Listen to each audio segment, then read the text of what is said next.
This is Neil with The Verge, and this is Google's Chromecast. The Chromecast is a $35 HDMI dongle that lets you stream video from laptops, tablets, and smartphones. And it works across Macs, PCs, Android, and iOS devices like the iPhone and iPad. The only complicated part of setting up a Chromecast is getting it power, and even that is pretty simple. Almost all TVs have a USB port that you're not using on them, and the Chromecast can just plug right into that. If you don't have a USB port on your TV, there's a small power adapter in the box. All in all, it's a tiny little bit more cable clutter than you might expect, but it's also one of the simplest setups out there.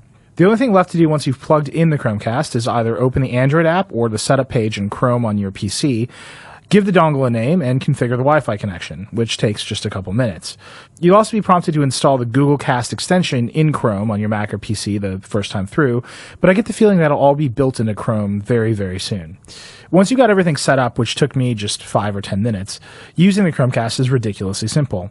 Supported apps and services will display a little icon when they see the Chromecast on your network, and when you hit it, it'll tell the Chromecast to connect to that service and stream the video. Using Chromecast and apps like Netflix and YouTube is almost perfect. Since the Chromecast is streaming video directly from the web and not your phone, the video looks great, and you can switch to other apps and tabs on your phone or PC and keep working while the video is playing. There are some glitches. I found it pretty easy to confuse the Netflix app on my iPhone, and occasionally you find yourself sort of lost while a video is playing without any obvious way to control it, since you've closed a tab or switched apps. It's not the end of the world, but Google would be smart to build some basic controls into that Android Chromecast app and release a similar iOS app. The other problem is that right now the list of apps and services that support Chromecast is pretty short. It's Netflix, YouTube, and Google Play Music and TV on Android.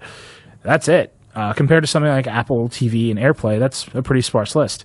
Google has a long way to go in convincing content companies to support Chromecast directly, although I imagine Google's working pretty hard on that, and I imagine those content companies are pretty interested in supporting Chromecast, since it's, at this point, the only viable competitor to AirPlay. But you don't have to wait for Google, really. You can also just stream any tab from the Chrome browser on a Mac, PC, or the Chromebook Pixel. That means you can stream pretty much anything to a Chromecast. I tried The Verge's homepage, Vimeo, Spotify, Rdio, ESPN, whatever I wanted, really. Clicking full screen on a flash video makes that player full screen on your PC and on the TV. The only things that didn't work were video players that rely on QuickTime, which is built by Apple. Dragging a video into Chrome from the desktop that played using QuickTime sent video but not sound. Streaming video from a tab isn't perfect, though. There are some clear stutters, the scrolling lags way behind your finger, and the audio and video can get out of sync, especially in bad connections. But it works, which is important, and Google says the feature is only in beta, so I'm really hoping it'll get better.